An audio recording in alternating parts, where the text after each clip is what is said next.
मोहिनी के 3 बेटे थे। पति खूब अच्छा कमाता और बड़े घर के ऐश सब था मोहिनी के जीवन में। लेकिन एक चीज जो नहीं थी वो थी सुकून। मेरी बहन और मेरा भाई दोनों गरीब, लेकिन मैं मेरे पास तो नोट की बरसात है। तभी मोहिनी की बहन बीना उसके दरवाजे आ जाती है। अरे मोहिनी, कैसी है?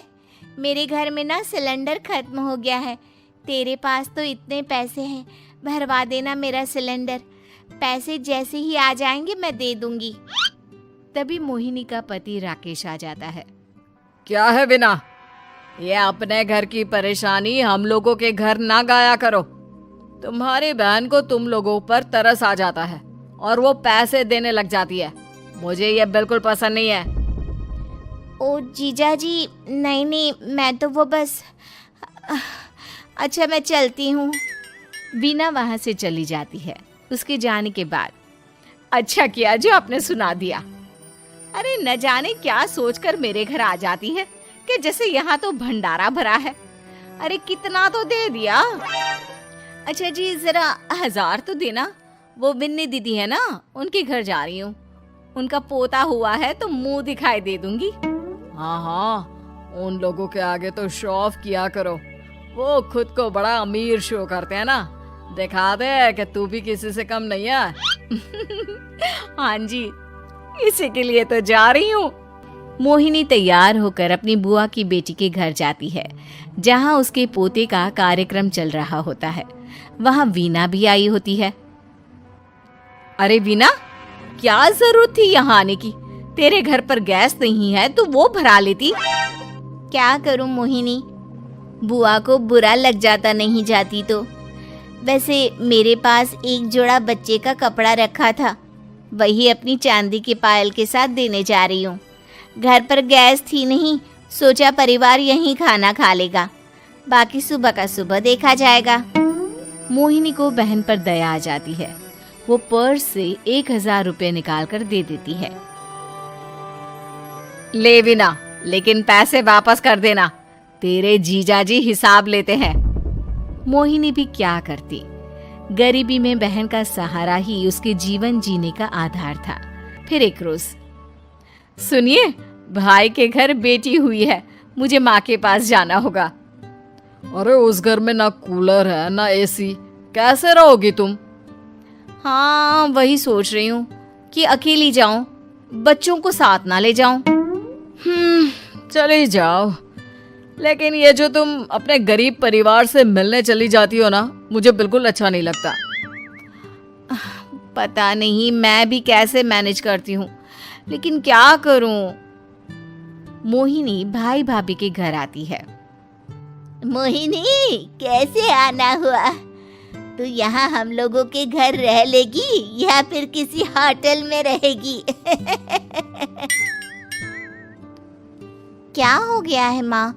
मोहिनी को क्यों ऐसे बोल रहे हैं आप? अरे तू नहीं जानती अपनी ननद को, पैसे वाली है ना, तो ऐड कुछ ज्यादा ही है। मोहिनी को माँ की बात का बुरा नहीं लगता है, क्योंकि उसे पता ही नहीं चलता कि माँ उसे जली कटी सुना रही है। वो भाभी की बच्ची के साथ लेन देन करती है और वहाँ से चली जाती है। उसके जाने के बाद, माँ, क्यों आप मोहिनी को इतनी सारी बातें सुनाती हो? भाई का बेटा बोल पड़ता है।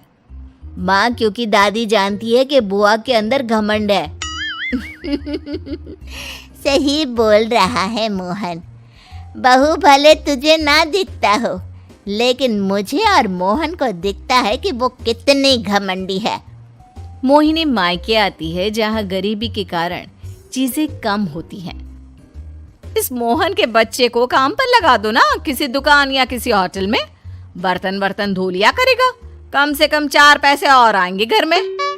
देख मोहिनी, माना तेरे पास पैसा है, लेकिन तेरे भाई के दिन इतने भी बुरे नहीं चल रहे कि वो अपने बच्चे की पढ़ाई रुकवाकर उससे बर्तन धुलवाए। मोहन माँ की ओर देखता है, जैसे आंखों से बोल रहा हो, देख लिया बुआ का हाल। हाँ मोहिनी, बात तो सही है, लेकिन अभी मोहन को पढ़ना है। आखिर तुम भी तो अपने दोनों बेटों को पढ़ा रही हो ना। मेरे बेटों से कैसे कंपेयर कर सकती हैं आप? अरे वो तो कलेक्टर बनेंगे। हाँ, कल को वो मोहन को नौकरी में रख लेंगे, क्यों? मोहिनी कुछ दिन और रहकर चली जाती है। धीरे धीरे दिन बीतता है। मोहन बड़ा होता है और कड़ी मेहनत से सफल भी हो जाता है। मोहिनी, माँ के जाने के बाद तो तुमने भाई भाभी के घर जाना छोड़ ही दिया, क्यों? वो क्या है ना, उन लोगों का घर छोटा है, मेरे बच्चे जाना ही नहीं चाहते। पर तुझे क्यों अचानक मायके की बात याद आ गई? यार, मेरा तो मायका है, भाई भाभी है, मेरा तो आना जाना लगा ही रहता है।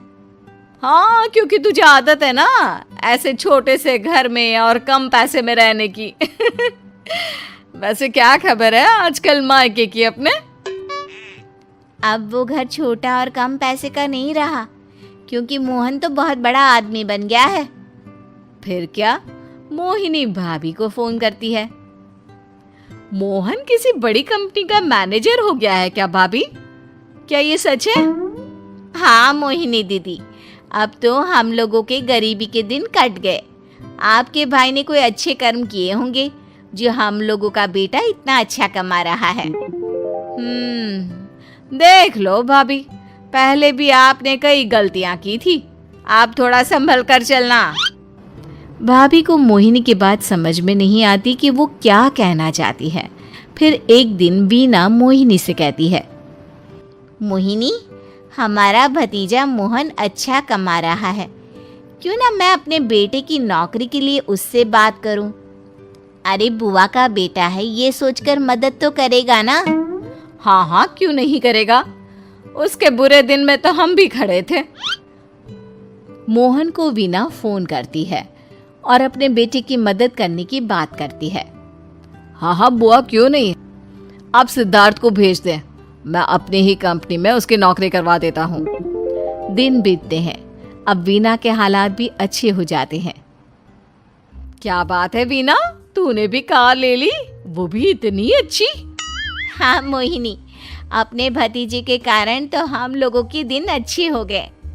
उसने सिद्धार्थ की नौकरी लगवा दी है, वो भी शानदार। ठीक है, लेकिन पैसे ख्याल से खर्च करना। वो क्या है ना, पैसे आने आसान है लेकिन संभालने मुश्किल। मोहिनी घर पर अपने पति से बात करती है। देखो ना, सबके पास पैसे हैं। एक वक्त था जब मैं ही अमीर हुआ करती थी। लगता है कि ज्यादा दिन नहीं रह पाओगी। मेरी नौकरी को कुछ साल ही बचे हैं और तुम्हारे दोनों लड़के निकम्मे हैं। उन लोगों को बोलो ना कि नौकरी करे। तभी वहां मोहिनी के बेटे भी आ जाते हैं। अरे हमें क्या मोहन समझा है जो दिन रात गधे की तरह काम करते रहे? खैर, दिन फिरते हैं और मोहिनी के पति की नौकरी भी खत्म हो जाती है। मोहिनी क्या करे, थोड़े से पैसे में गुजारा नहीं हो रहा है। तो क्या करे, मेरी समझ में कुछ नहीं आ रहा। मोहन को बोलो ना कि वो इन दोनों के लिए नौकरी देखे, जैसे सिद्धार्थ के लिए नौकरी देखी है। मोहिनी क्या कहती, उसे अपने वो दिन याद आ जाते हैं जब उसने भाभी से मोहन को नौकर बनने की सलाह दी थी। क्या हो गया, क्या सोच रही हो मोहिनी? यही कि वक्त कभी भी किसी का भी पलट सकता है। ऊपर वाले से डर कर रहना चाहिए।